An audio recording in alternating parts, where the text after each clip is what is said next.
Fresh Tomatoes, the movie podcast. Hey, I can look at myself naked. Are you stoned or something?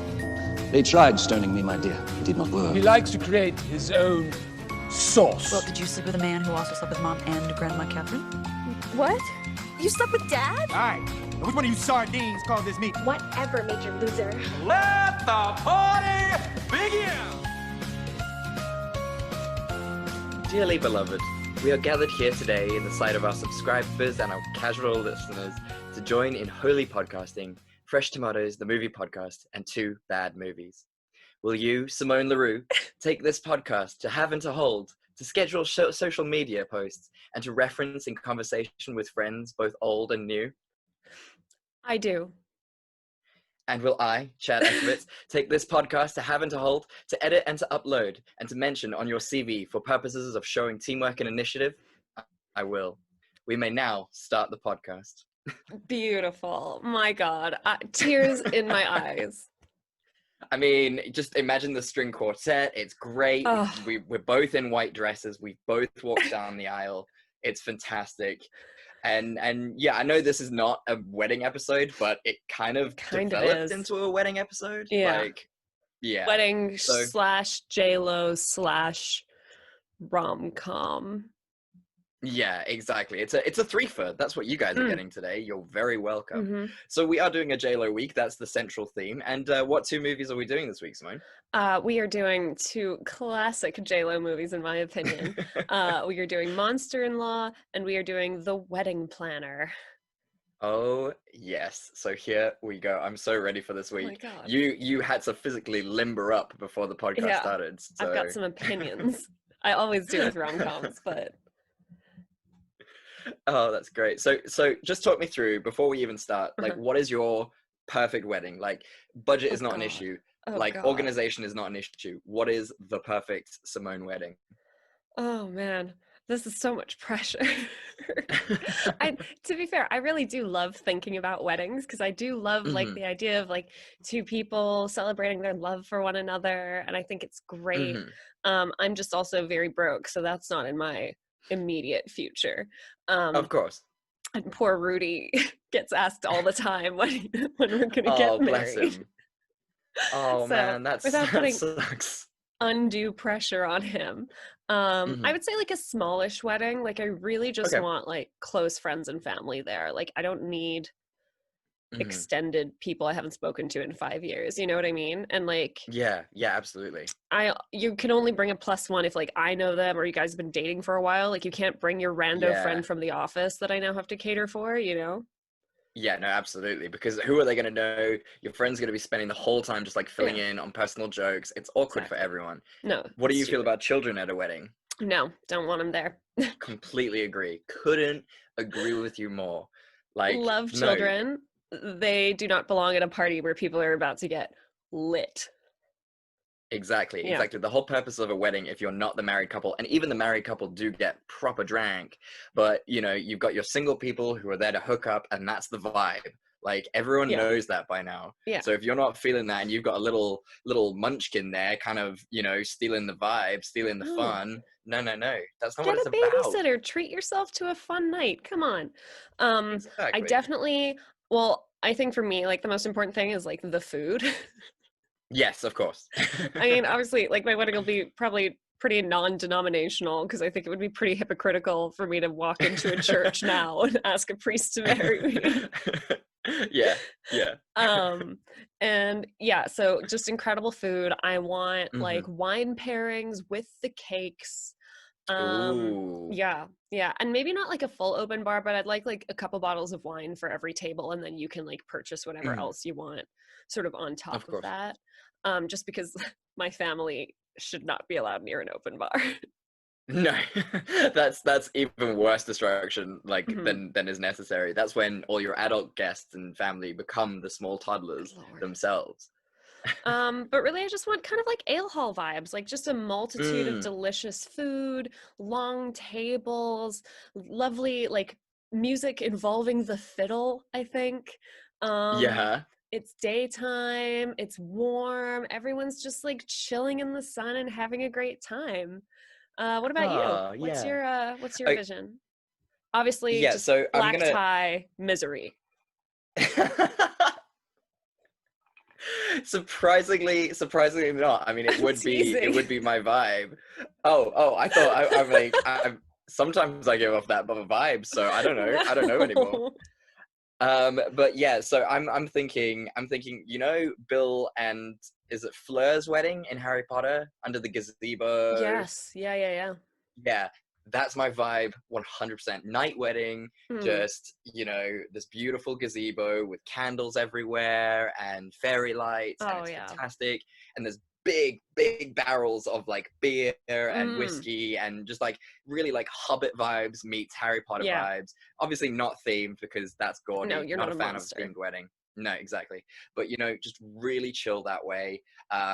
Really like lots of little finger foods and stuff, because you want to spend, like, my wedding is going to be about dancing. It's not going to be about sitting and getting to know people. It's about No. dancing, being out on the grass, mingling, chatting there if you want to, but you don't need to sit down and have like a meal. Yeah. Not my vibe.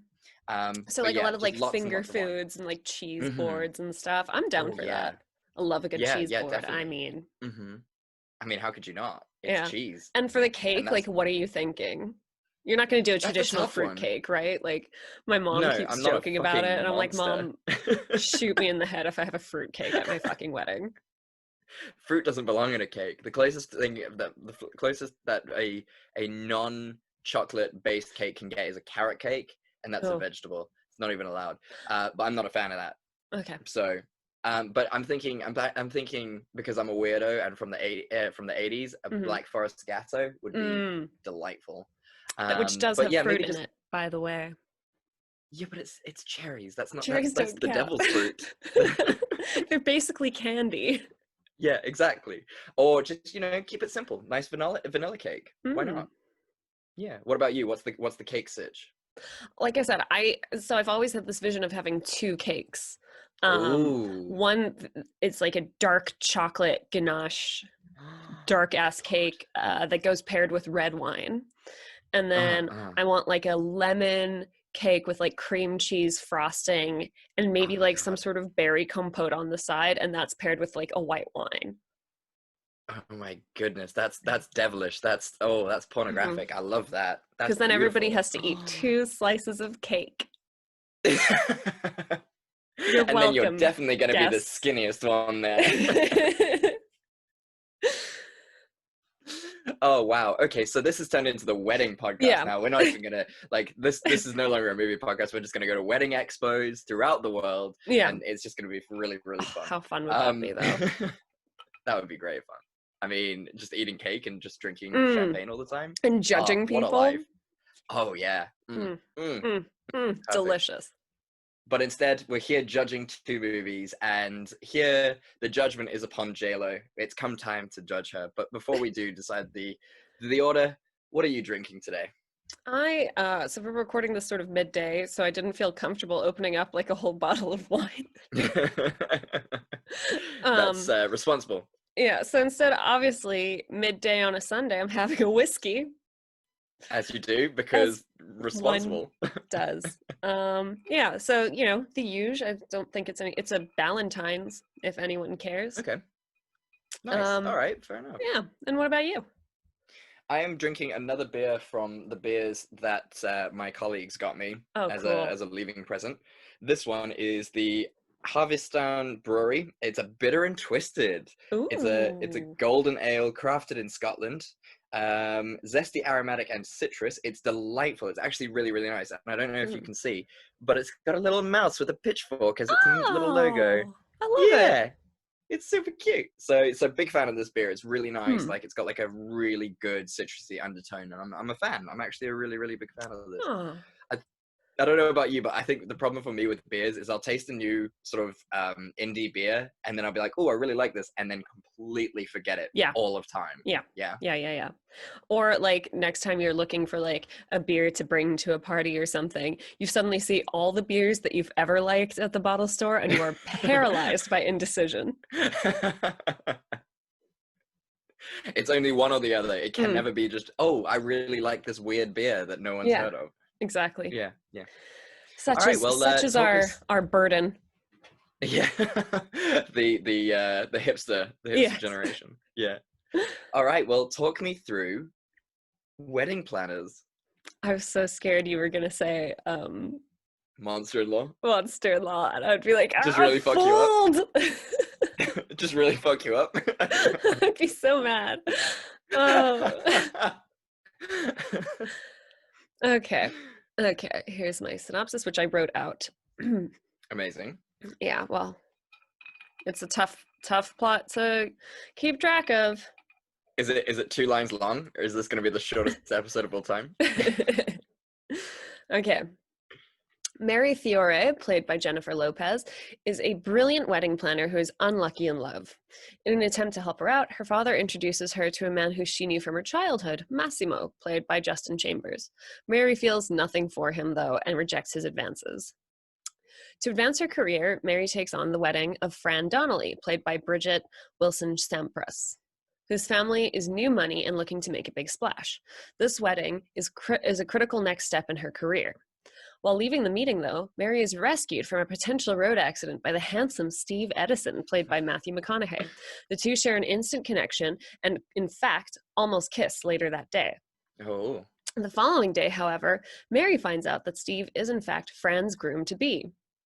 She is furious and says she's disgusted by him, but intends to remain professional because she needs this wedding to work. While they are touring a potential venue, Massimo shows up and announces that he and Mary are engaged. Mary's embarrassed, and Steve points out the obvious hypocrisy, even though they're not really engaged, and it's just really confusing.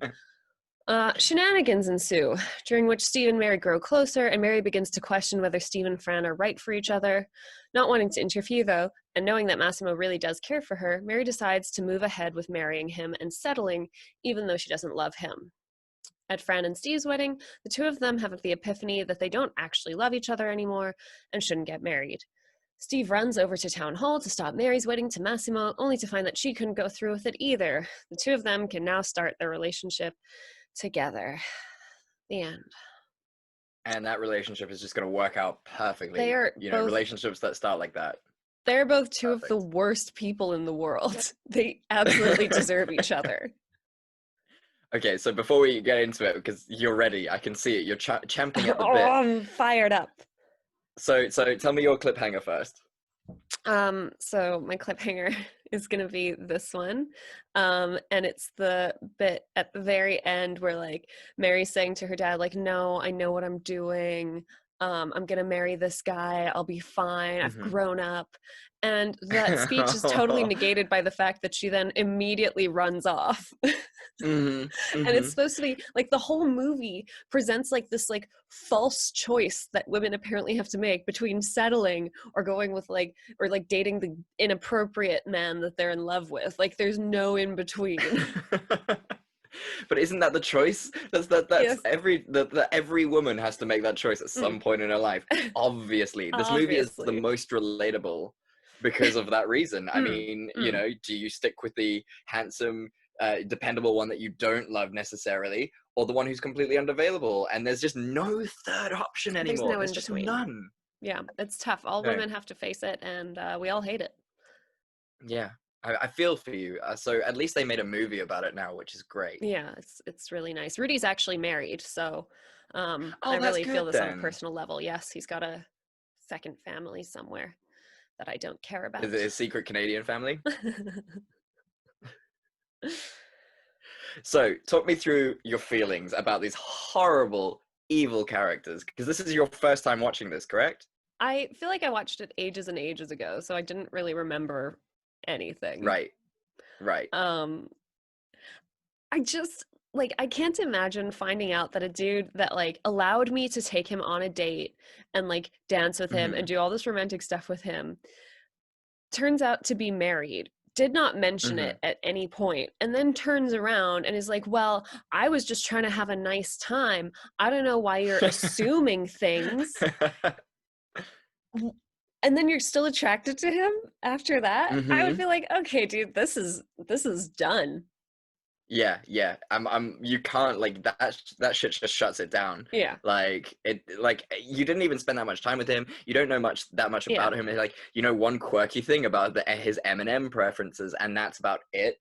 and he's just done like he's betrayed your trust, like Yeah. day dot, like he's betrayed your trust, and now you're gonna It's be like, but I still like him.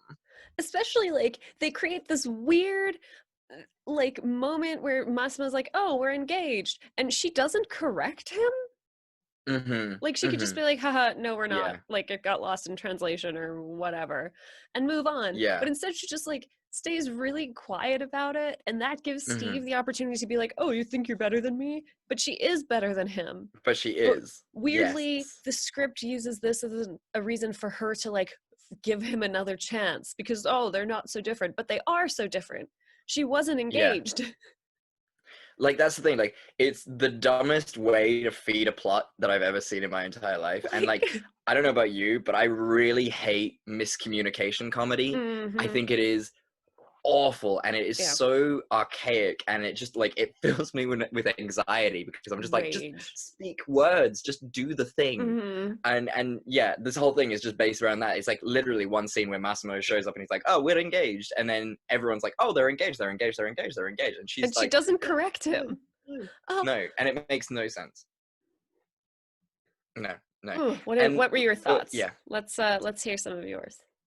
I was very mad at everyone in this movie, like from start to finish. And it's just like, it's hard to watch because it's supposed to be this really like fun little rom-com, and it's just not. Like the competition between Massimo and Matthew McConaughey's character Steve, like when they're like doing push-ups and stuff, it's just really like egocentric, really like male bravado kind of bullshit. And like the dad is this really weird character that you want to love and you're supposed to love because he's this like guiding gristly figure, but he's also an idiot because he's like, oh, but you and mum found love, and then suddenly at that point he's like, oh no, we were also, you know, we were what do you call it, arranged.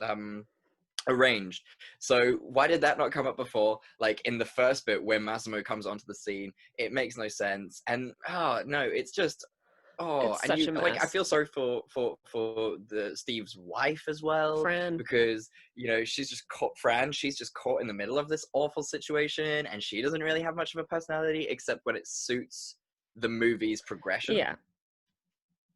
I think she's the only real winner to come out of this, because she ends up not fucking marrying the worst man in the world. Yes, exactly. So she was able to save herself there. And then Thank God for that. The Eminem thing is supposed to be like a cute little quirk, but this man is a fucking psychopath, just chucking away M&Ms that aren't like into the bushes, not even putting them aside or being like, hey, do you want these? Just like throwing them away. And then at the end she's doing the same thing, and you're like, who are you people? You're eating a quarter of what you just purchased. M&Ms aren't cheap. Unbelievable how no, they are not cheap. And what's amazing about them is like, and it kind of goes with the whole theme, so I guess it's like very on point for their characters, but these people do not give a shit about anyone else in their external lives. For example, when they're at the flower shop and Matthew McConaughey just picks a rose and starts like plucking it in the middle of the flower shop, like that's theft, but that's fine. The statue incident where they break a statue, like there was no consequence for them, and they got to keep the testicles. It made very little sense. Again, theft and damage to property now. And then J-Lo at the end, she's just like, oh yeah, you can run this wedding, you can get the commission, and then she fucks off to do this thing, and then the wedding's over and friend gets landed in shit. She probably lost her job for that. Unbelievably selfish. These people are awful. They're the worst. I don't understand. Like J-Lo, I think, is really good at playing these like, you know, sweet like working class gals who are just there to like do a good job and find love, and like she plays these very earnest, sweet characters, but it's like this character is not nearly as sweet as she keeps pretending to be. Yeah, exactly. Maybe they chose the names wrong for this, because this shouldn't be the wedding planner, this should be the monster-in-law, because they're all monsters, they're all evil, awful. Yeah, this was just like, I guess like when it was created back in like early 2000s or whatever, like this was probably like quote unquote nice. But I mean, they do use really offensive language in it in itself. Like, I think the one person calls the other Casually person. dropping an R Yeah. word. Yeah, exactly. Like, it was awful. I was like, oh, you can't say that. And then I don't know who greenlit Matthew McConaughey's hair in this. It was awful. Yeah, that was a decision that they made to make it. I think someone saw what spaghetti looks like in a pot, like once it's cooked, Mhm. and was like, that's what the That's the leading look. man needs to put on top of his head. But That's it. yellower. But like really like artificially colored pasta. Horrific. Okay, well, let's what did you like about this movie? That is a tough question. I love the weddings. The weddings in themselves Mm. were stunning. Having cherry blossoms in the middle of your wedding, iconic. Beautiful. Beautiful. Brilliant decision. The man who left J-Lo for his high school girlfriend had the most beautiful face I've ever seen in my life. Oh Those my God, cheekbones, yes. those eyes. He should have been the main Mhm. in this. Like, that's insane. I like Massimo. There's that one scene where Massimo's like, you feel about him the way I feel about you. And that was just like poor Massimo. earnest and so genuine, and I just Mhm. like that was like a really nice redeeming factor for this film, and I He like that. deserved better. Yeah, and hopefully he will get better, and I mean he can't do worse. God, he dodged a bullet. And what did you like about it? I'm always a fan of Judy Greer playing the best friend in a rom-com. That's Oh, like yeah. her niche, and she does it so well. Mhm. She's so funny. Mhm. I liked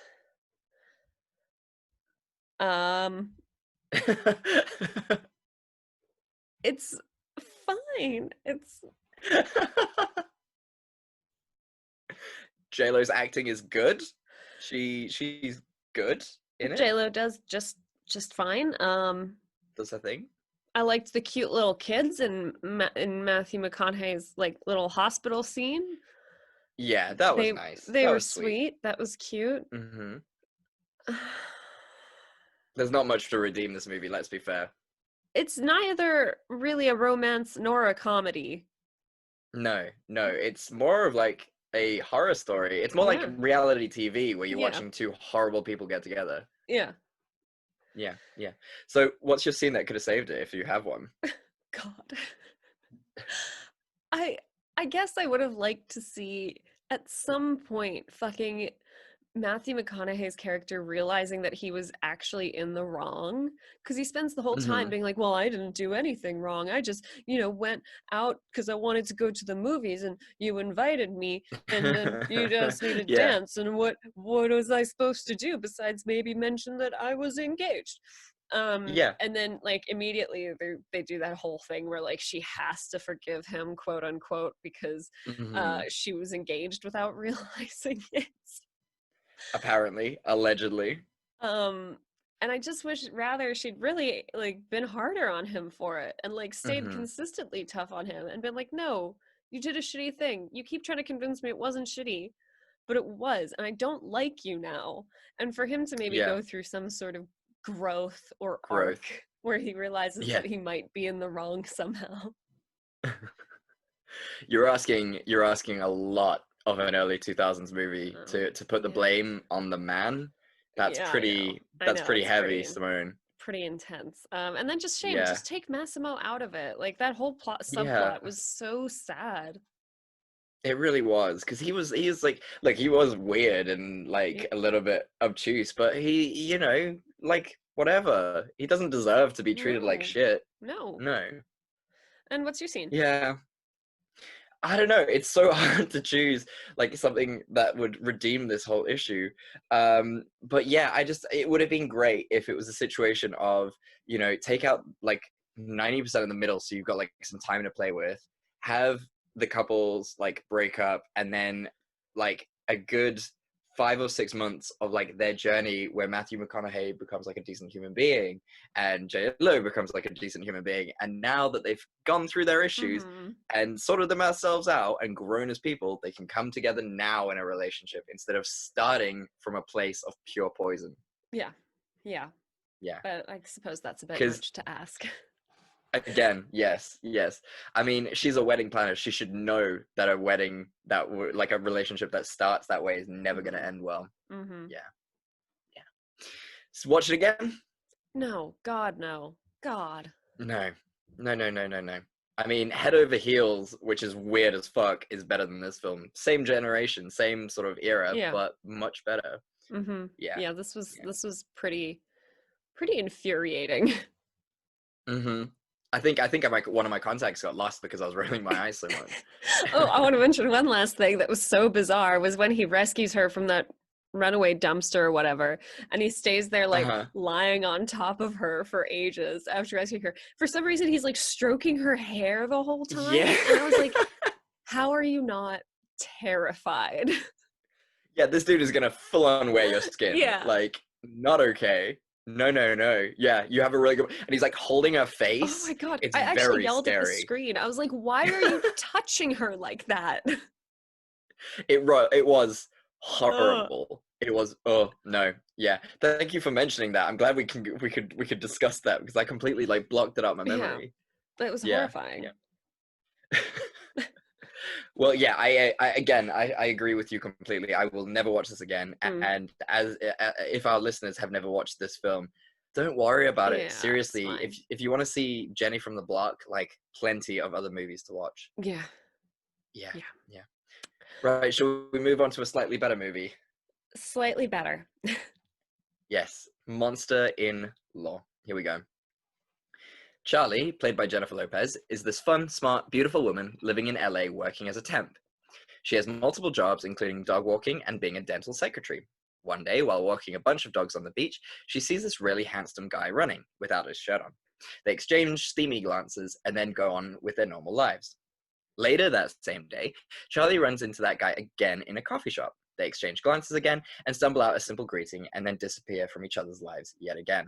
Later that night, Charlie tells her friends Remy, played by Adam Scott, and Morgan, played by Annie Paris, about this convergence of fate. They think she's crazy, and that's pretty much the end of that situation. That is, until one night when Charlie is filling in as a waitress for a catering event run by Morgan. She's walking over the floor until she sees the super hunk again. She tells Morgan that is the dude at the she tells Morgan that the dude is at the party, and she informs Charlie that this is actually his party. His name is Kevin Fields, played by Michael Barton, and he is some super famous and rich doctor. After some very minor shenanigans, they start going out. In the meantime, we meet Kevin's mother, Viola, played by Jane Fonda. She is this super impressive talk show host who has been a leading figure in television journalism for many decades. Unfortunately, she is being let go for someone way, way younger. Unfortunately, she loses her shit and attacks a guest, a 17-year-old pop star. She is subsequently taken to a psychiatric facility to help her mental state. A few months pass, and she's feeling well enough to leave. First thing that happens when she gets back to her normal life is that she invites Kevin over for tea. Charlie comes along too, and Viola is not happy about Kevin having another woman in his life.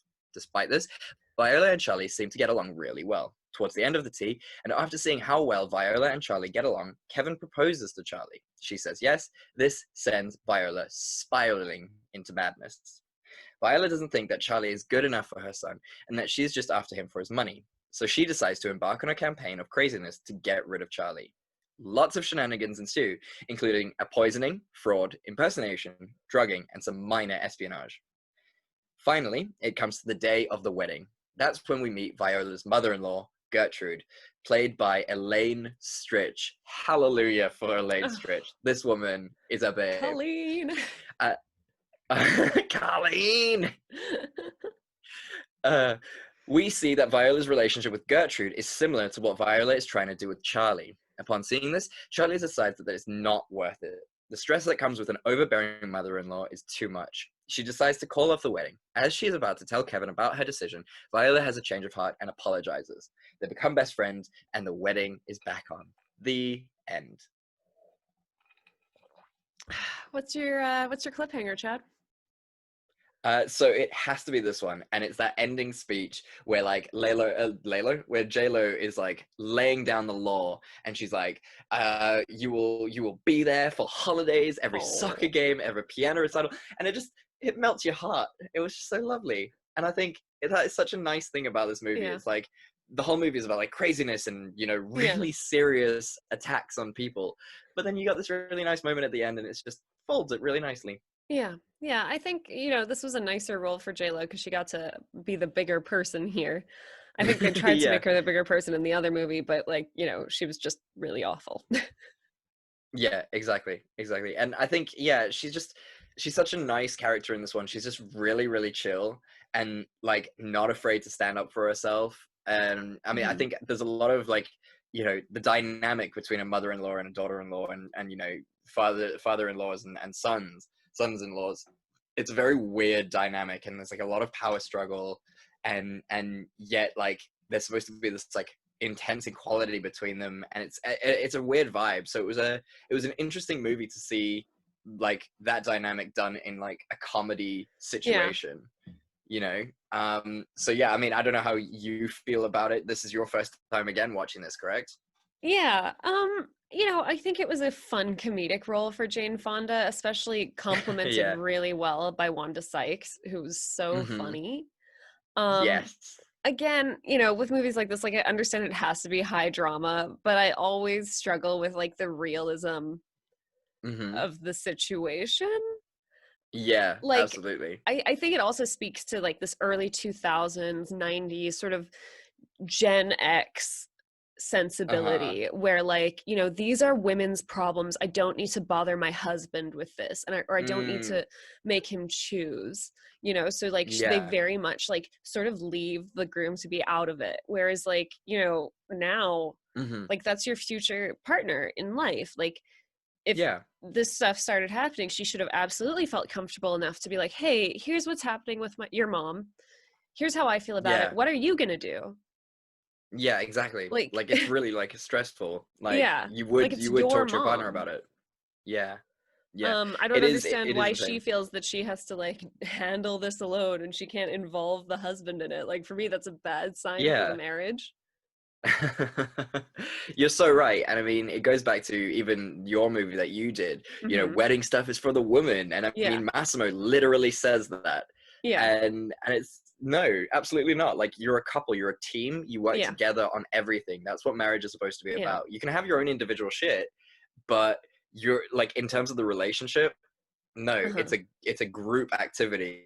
Like you can't just like keep someone out. That's insanity. And it doesn't matter like how close you are to your mom or something, like you need to back up your future wife. Like she needs to know that you have her back. I think like the first thing that Jane Fonda does where like she throws an engagement party for them and she says it's just like barbecue attire and then they show up and it's black tie and like it's this huge chef like that alone he should have pulled his mom aside and been like, hey, what the fuck just happened right now, mom? And instead he's like, oh, like these things happen, don't worry, I've got you, I want to be with you. And it's like, well, then talk to your mother. Yeah, absolutely. Just like lay down the law, set boundaries. It's insane. But he does come down hard on J-Lo at one point. So I guess like that's why she felt very alone in this situation, which I mean, it's not in like coming to his defense or coming to her defense. Like it's just a shitty thing. But like that's probably why she felt like she needed to just do this by herself, because he was just like, oh, she's just so alone and she's only had me in her life. So of course she's going to be protective. And like, that would show me, like, if I was J-Lo, and I mean, who wouldn't want to be J-Lo?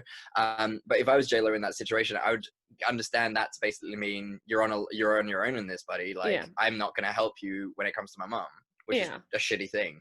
Yeah, well, to me, I mean, I'd start questioning everything. I'd be like, if this is how it's going to keep being throughout our marriage, where like anything that you're too scared to deal with now is my fucking problem. Yeah, I don't know. Yeah, but I understand so maybe they had to make it dramatic and they had to use the two headlining actresses and not the rando actor they picked for the love interest. Very, very true. But maybe, she should have just called off the wedding. It probably would have been a much safer bet for her in the long run. That's for sure. Yeah. I mean, what did you like about it? Like I said, I really did enjoy Wanda Sykes as an addition to this. I thought she was just like, she was so funny. And I love her like little reality checks where she's like, she's literally slept with less people in her life than you did on the last day of Woodstock. Um, Yeah. like she was so funny. Um, Hmm. and that I think just sort of detracted from too much of the craziness. Like she at least had someone trying to reality check her a bit. Um, Yeah. I enjoyed every single outfit that Jane Fonda wore. She always looked Oh, wow. Yeah. incredible. Just Yeah. so I cool. I loved, mean, in fact, the wow. outfits in Yeah. this in general, like the Hmm. dresses and everything was so well done. Yeah. No, completely agree with you. Yeah. And I mean, just the hats alone. Good Oh my Lord. I'm goodness. not usually a hat fan, but wow. Mm-hmm. Yeah. Yeah, those were some good hats. I loved her best friends as well. Yeah. Adam Scott and let me get the Annie Paris. Mm-hmm. They were just like really fun, like really down to earth kind of people, but just like really funny and they're just kind of Yeah. going along with the crazy situation. Like they were just great and it was like a nice, I think the supporting actors in this were actually almost Yeah. better than the main Yeah. actors. Yeah, Wanda Sykes on Jane Fonda's side and these two on JLo's side. Yeah. It was a Definitely. really nice dynamic. Definitely. I agree. I think the movie would not have been as entertaining as it was without them just acting as kind of a buffer between like and like Hmm. stopping you from thinking too hard about how silly this situation is.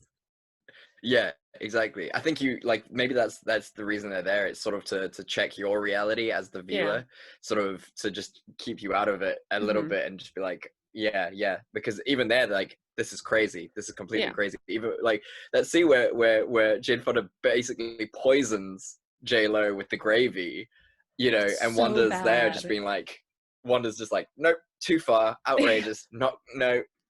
That's a great scene. It was so funny. Yeah. Yeah, And then yeah. even afterwards when JLo's like recovering and Adam Scott's like, your mother-in-law wouldn't have done this, would she? And they're like, no. Nah. That would be insane. Oh man. So what would you? I mean, we've touched on this, and I mean, I'm guessing that would be your answer. But Mhm. how would you have dealt with this situation? Like, just Yeah. would it have been going and talking to your partner, or Oh how would yeah. you have like First fought this thing. crazy shit off? Yeah. First thing would have been like, hey, I'm getting the sense that your mom's not crazy about me. Like, can you talk to her? Because I won't be treated this way. Hmm. And I need to know you're on my side. No, absolutely. Like, I can stand up for Absolutely. myself, but if you're just gonna shit on me every time I do, like, this isn't gonna Where's work this gonna out. go? Yeah. Exactly. No, it's a good point. Yeah, and And I what mean, about I you? think. Yeah, what's your Well, I approach here? think, yeah, you're 100% right, and I probably would do the exact same thing. But upon failing that, I would probably just speak to Jane Fonda directly and just be like, yo, it's very clear you have a problem Yeah, with me. Let us talk about this. Because Jane Fonda's issues are apparently like, she's not good enough for him, she just wants his money, yeah, etc., etc. And like, just a bit of clarification about that would have sorted it. Like, yeah, the last speech was necessary, an hour and a exactly. half before. Yeah, Yeah. if they had just sat down and been like, "Hey, let's stop with this weird, like these weird shenanigans, and Hmm. just have a conversation like adults." Hmm. Yeah, Yeah. but Do you think people's relationships are skewed because of movies that show that this is how relationships should go, and that's why we don't get effective communication in a lot of our relationships, and that's why there's a lot of poisonous people out there? I don't know. Seeing I a feel lot of like it's dichotomy here. I don't know. I feel like it's like a chicken egg situation. Like I know, I Hmm. mean, obviously that is just like the trope that like you having a mother-in-law that fucking hates you and tries to ruin your life. Like that's a real Yeah. thing. My mom had to deal with that. Oh no, bless. That It's sucks. okay. Um, so like that's a real thing. And then at the same time, these movies, it's not fun if everybody's like reasonable and Getting along. communicative Yeah. and open. Yeah. So like there has to be an element of like ridiculousness or like Hmm. unrealistic situations happening. I don't know. Hmm. Yeah, yeah, because I think you're right with the chicken and the egg metaphor. Mm, Because yeah, which came first? Because movies only work when there's conflict. hmm. But then this is all we watch. This is the media that we Yeah, consume. So we automatically think it's like when we were doing the Addams Family and we were talking about sort of the trope of, oh, my wife is a ball and chain. That yeah, that that pesky woman won't just leave me alone. but the Addams Family shows this beautiful thing of this family that were working together as a team. So it's sort of like, you know, we need conflict to have movies, but then when we watch them exclusively and we don't see the healthy relationships around us, like, that's going to have a negative effect on us. It just will. And I think there's a way of showing conflict and also showing that, like, the way it's being handled is wrong. Which a lot of movies aren't, like, really, well, movies like this especially aren't really self-aware enough to do. They're just like, oh, this is hilarious. And at no point is anyone like, like, there's no counter argument or like other example in the same movie. Yeah, exactly. No, it's a good point, and I you know, we're not gonna be able to solve it. It's not a solvable situation, but yeah, but I do like when we chat about this stuff on ridiculous movies like fucking Monster-in-Law. Yeah. So, is there a scene that could have saved it for you? No, I mean, like, I think it's a perfectly fine movie, and like my scene that could have saved it would have like been them being reasonable, which would have made it a completely different movie. Yeah, exactly. So I'm happy to leave it as is. Maybe give Wanda Sykes more screen time. Yes, she's perfect, and we so needed to see funny. her more. She's so funny. Yeah, I gotta agree with you. Like, it is what it is. It's a movie for that purpose, and it is ridiculous, and it's completely over the top, but it's fun, and, you know, it's nice to see a J-Lo who's just very chill with her life, and, you know, standing up for herself and fighting back against this horrible monster who clearly has never had anyone fight back against her before. Yeah. So would you watch it again? No, probably not. But purely because this really Right. isn't the type of storyline that I find entertaining. Again, it's a poor communication storyline, and I don't enjoy this thing where it's like, oh, women shitting on women, and the men are just helpless bystanders. Like, I don't know. I don't find any part of it entertaining or something that I necessarily want to go back to. No, fair. Yeah. Fair What enough. about you? I don't know. It's like a really weird one for me. I think it falls into the Pink Panther issue of, I have such fond memories of this film, and then you go back and you watch it and you're like, why? Who was I? What kind of monster was I that I enjoyed this film? I didn't know anything. So I don't know. Like, I guess maybe I would watch it again in like another couple of years when I've forgotten all the evil that this movie is. But yeah, and I mean, for our viewers who haven't seen it, check it out. I think it's worth checking out. As you know, if you've seen it again, but it's been a couple years, maybe just leave it with the fond memories. Yeah. Yeah. I think that's the best way to do it. Well, yeah. Thanks, Simone. Thank you for J-Lo week. It's been fun. You. It's been real. I love a little bit of J-Lo. Yeah, totally. I really enjoyed her. What was her recent movie? Hustlers? Oh, yeah. I still haven't seen that. Oh, it's so much fun. It's great. She looks amazing. She's doing like crazy pole dancing. She's in her 50s. Like, well done, her.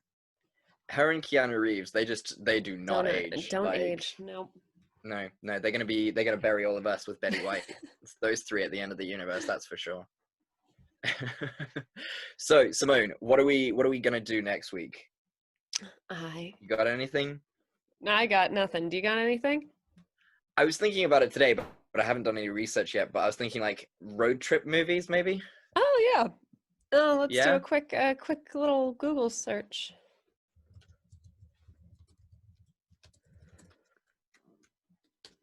Oh, there we go. They're all bad, to be fair. Top search result: 10 worst road trip movies ever. Cool. I'm on the same article as you, so there we go. Oh, Troll True. That looks interesting. Sex drive. Oh, should we do RV? Because we haven't done a Robin Williams film in a long time, RV was cute. I remember vaguely. Yeah, let me just check it on Rotten Tomatoes, and then. Okay. We could also do The Bounty Hunter. That's Gerard Butler, who we haven't had on the podcast in a while. No, he deserves another come around. Oh, yeah, RV got 23%. Fantastic. And then, what was it called? Bounty Hunter.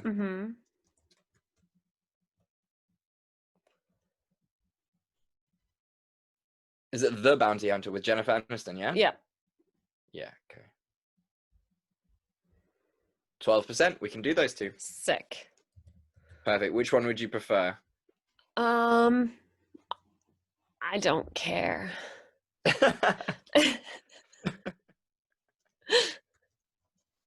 I'm happy to do. You seem more amped for RV, so Okay. I'm very happy to do the Bounty Hunter if you want to do RV. Cool. Cool. All right, let me intro it again. Okey-dokey. So Simone, what? So Simone, what are we gonna do next week? Next week, we are figuratively hitting the road. We are doing road trip movies. Boom town. I am so excited to get back on the road figuratively because, guys, we are still in a pandemic. Let us not forget there are still a deadly virus going around the world killing people. Let's chill the fuck out of group parties, please. Jesus. Wear a mask, you guys. Come on. So what movies are we doing next week then for we're road doing trip week? RV, which I remember being really cute. It's really And sweet. Bounty Hunter with Gerard Butler, longtime friend of the podcast. Yeah, which not so sweet, but we'll be watching it anyway. Oh gosh. So what is your optimistic thing for the week? Just to round us off, let's put that nice little bow on this beautiful wedding. The party gifts, if you will. What is our party gift to the end of this wonderful wedding? My optimistic thing for the week. I'm just, things are slowly opening up back here. And we actually had much fewer deaths than we predicted, and we hit our curve quite early, or our peak quite early. So, we don't know why. We're like, epidemiologists are scratching their heads. So we're very carefully going out into the world again. And it's been really nice to just have that slow return to like a sense of normalcy. Right. We yesterday went to this market where there's this guy that has a hot sauce stall that we like used to visit all the time, like love tasting his new stuff and buying so much hot sauce. And it was so nice to like see him again and see that they were still doing okay. And I'm just looking to many more similar reunions with like friends and other businesses that we're really keen to support. And it is a nice feeling because it's such a weird vibe to return to those places that you used to love, and like I guess in a way it's really nice as well because you appreciate them a little bit more. And that's a good feeling. I think don't sweat the small stuff, guys, and just remember like what you love about your daily routine. I think we get, by definition, in a routine you just kind of go through the motions. So when you start to return to things, as things start to open up, it's a good idea to just like take stock of that and just how crazy these last 6 months have been, and then just how the little things matter to you, how those little things make your life what it is. And that's it's all a puzzle, and you can't have a full puzzle without those little pieces. And what's your optimistic thing? Simone, you and I both, the Lord above knows how much we love organizing. The both of us, color coding. So this week, my schedule for my master's course got released. So I bought myself a Moleskine diary. I printed off my calendar. I filled it in, color coding everything. So I am ready, and it was just glorious to highlight things, put things in dates, get my calendar organized. It felt so good. What a week. Especially also like coming out of lockdown, it's nice to like have a calendar again and have like a schedule of things that you're going to do. Yeah, exactly. It's not sort of, well, I guess I could wake up now, or I could not. Like, it doesn't really matter. Nothing matters. Yeah. Yeah, exactly. So yeah, organizing is my optimistic thing of the week. Awesome. Yeah. Well, guys, round. Well, guys, thank you so much for listening. We really appreciate it. We hope you enjoyed the wedding of our podcast. It was a beautiful ceremony. Gorgeous. It was absolutely stunning. No kids, of course. Couldn't have asked for better weather. Yeah. Oh, it was stunning. Oh my God. Oh goodness, not a cloud in the sky. It was perfect. Unbelievable. And what the deacon said. Stunning. Oh, it touched my heart. Absolutely beautiful. Yeah, so we hope you join us at the reception on Thursday for the mini reception. And if you do want to send across gifts or, your well wishes, you're more than welcome to do that. And where can the people do that, Simone? They can talk to us on Facebook or Instagram at Fresh Tomatoes Podcast, on Twitter at Fresh Tomatoes MP. They can email us at freshtomatoespodcast@gmail.com. They can check out our website linked below. They can also find links to all of our sponsors below. Guys, if you click those links, we get a little bit of money because then they know that we sent you. So please use those. Yeah, and guys, we're not going to lie. We need that money. Mm-hmm. Yeah. So, as we say at the end of every episode, we love you and there's nothing you can do about it. We love you and there's nothing you can do about it. Goodbye. Bye.